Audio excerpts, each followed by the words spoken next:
दुर्गा सप्तशती द्वादशो अध्याय। मैं त्रिनयना देवी का ध्यान करती हूँ। उनके अंगों की शोभा विद्युत के समान है। वे सिंह के कंधों पर आसीन भयानक प्रतीत हो रही हैं। अनेक कन्याएं हाथ में ढाल तलवार लिए उनकी सेवा में खड़ी हैं। उन्होंने अपने हाथों में चक्र, गदा, तलवार, ढाल, बाण, धनुष, पास और तर्जनी मुद्रा धारण किए हैं। उनका स्वरूप तेजोमय अग्नि के तुल्य है तथा उनके मस्तक पर चंद्रमा का मुकुट शोभित हो रहा है। देवी ने कहा, हे देवताओं, जो कोई प्रतिदिन स्थिर चित्त से मेरा स्तमन इन स्तुतियों के द्वारा करेगा, उनकी सारी विपदाओं को मैं निश्चित रूप से दूर कर दूंगी। जो मधुकैटभ का विनाश, महिषासुर का वध तथा शुंभ निशुंभ के संहार के वर्णन का पाठ करेंगे या सुनेंगे एवं अष्टमी, नवमी तथा चतुर्दशी तिथि को एकाग्र मन से भक्ति भाव से युक्त होकर मेरे इस उत्तम महात्म्य को सुनेंगे, उन्हें पाप की छाया नहीं लगेगी। उन पर पाप जनित बाधाएं भी नहीं आएगी।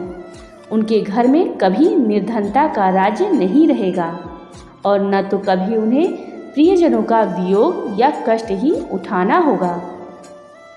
इतना ही नहीं, वरन उन्हें शत्रु, लुटेरे, राजा, शस्त्र, अग्नि तथा जल राशि से भी कभी भय उत्पन्न नहीं होगा।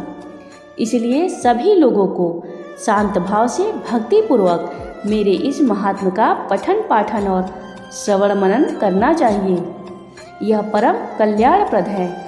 मेरा महात्म्य महामारी जनित सभी उपद्रव तथा दैहिक, दैविक और भौतिक तीनों तापों का शमन करने वाला है।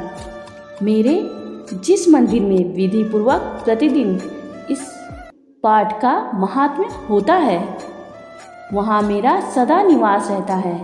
बलि पूजन, हवन तथा महोत्सव के अवसरों पर मेरे इस चरित्र का पूर्ण रूपेण पाठ श्रवण करना चाहिए। कोई भी मनुष्य विधान को जानकर या अनजाने में ही मेरे उद्देश्य से जो बलि, पूजा या होमादि करेगा, मैं सहर्ष स्वीकार करूंगी। शरतकालीन दुर्गा पूजन के समय जो कोई भी इस महात्म्य को भक्ति भाव से श्रवण करेगा, वह मेरे प्रसाद से सभी विपत्तियों से मुक्त होकर धन, धान्य और पुत्रादि से परिपूर्ण होगा। इसमें तिल भर भी संशय नहीं है। मेरे इस महात्म्य उत्पत्ति की सुंदर गाथाएं तथा युद्धकालीन पराक्रम के श्रवण मात्र से ही मनुष्य भय रहित हो जाता है। मेरे महात्म्य के सुनने वाले व्यक्तियों के शत्रु नष्ट होते हैं, उन्हें कल्याण प्राप्त होता है एवं उनके कुल प्रफुल्लित रहते हैं। शांति कर्म में अशुभ स्वप्न दर्शन होने पर तथा ग्रह जनित भयंकर पीड़ा होने पर मेरे इस महात्म्य को सुनना चाहिए। ऐसा करने से सभी बाधाएं तथा भयंकर ग्रह पीड़ाएं शांत होती हैं और मनुष्यों को अशुभ फलकारी स्वप्न शुभ देने वाला हो जाता है। यह महात्म्य बाल ग्रहों से आक्रांत शिशुओं के लिए शांतिदायक तथा मनुष्यों के संगठन में पारस्परिक वैमनस्य उत्पन्न होने पर उनमें मित्रता स्थापित कराने वाला सिद्ध होता है। इस महात्म्य से संपूर्ण दुराचारियों के बल का क्षय होता है। इसके पाठ से दानवों, भूतों तथा पिशाचों का नाश होता है। मेरा यह महात्म्य मेरे सानिध्य की उपलब्धि कराने वाला है। उपासकों के द्वारा साल भर तक पशु, पुष्प, अर्घ्य, धूप, दीप, गंध आदि श्रेष्ठ सामग्रियों द्वारा पूजन करने, ब्राह्मणों को भोजन कराने, हवन करने, प्रतिदिन अभिषेक करने, नाना प्रकार के भोगों का अर्पण करने तथा दान देने से मुझे उतनी प्रसन्नता नहीं होती है जितनी इस उत्तम चरित्र का एक बार श्रवण करने से होती है। इस महात्म्य को सुनने से पाप पुंजों का क्षय एवं आरोग्य लाभ होता है। मेरी उत्पत्ति का कीर्तन करने से समस्त भूतों से रक्षा होती है तथा मेरा युद्ध संबंधी चरित्र दुष्ट दानवों का संहारक है। इसके श्रवण मात्र से ही मनुष्य निर्भय हो जाता है। हे देवताओं, तुमने और महर्षियों ने मेरी स्तुतियां की है तथा ब्रह्मा जी द्वारा की हुई स्तुतियां सभी कल्याणकारी बुद्धि देती है।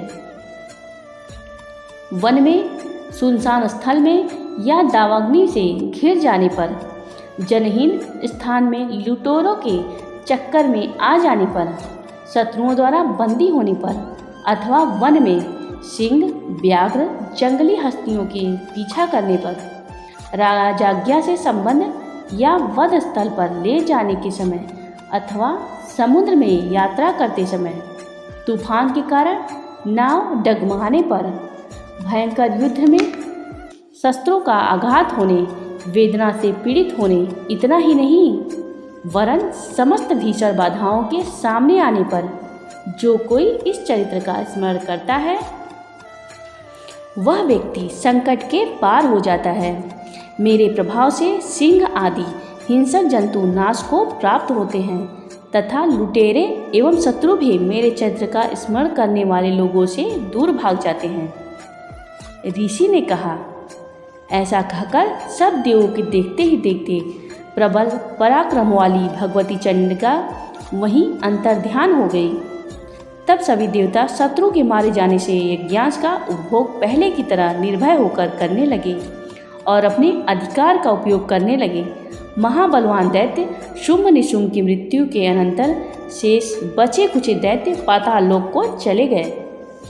हे राजन, इस प्रकार भगवती अंबिका शाश्वत और नित्य होते हुए भी बारंबार अवतरित होकर भूभार हरण करके संसार का रक्षण करती हैं। वे ही इस विश्व को मोहित करती, जगत की सृष्टि करती तथा प्रार्थना करने पर संतुष्ट हो विज्ञान और स्मृति प्रदान करती है। हे राजन, महाप्रलय काल में महामारी स्वरूपणी वे महाकाली ही इस संपूर्ण ब्रह्मांड में व्याप्त हैं। समय समय पर वे ही महामारी होती हैं और वे ही स्वयं अजन्मा होते हुए भी सृष्टि के रूप में उत्पन्न होती हैं। वे सनातनी देवी ही समय के अनुरूप समस्त जीवों की रक्षा करती हैं। मनुष्यों के उत्थान काल में वे ही गृह में लक्ष्मी के रूप में निवास करती हैं और उन्नति प्रदान करती हैं, और फिर वे ही पतन काल में निर्धनता के वेश में विनाश का कारण बनती हैं। पुष्प, धूप, गंध आदि से विधिवत पूजन करके उनका स्तवन करने से वे धन, धान्य, पुत्र, सद्बुद्धि तथा उत्तम गति को प्रदान करती हैं। इस प्रकार मार्कंडेय पुराण के सावर्णिक मनवंतर कथा के अंतर्गत देवी महात्म्य में वर्णित फल स्तुति नामक 12वां अध्याय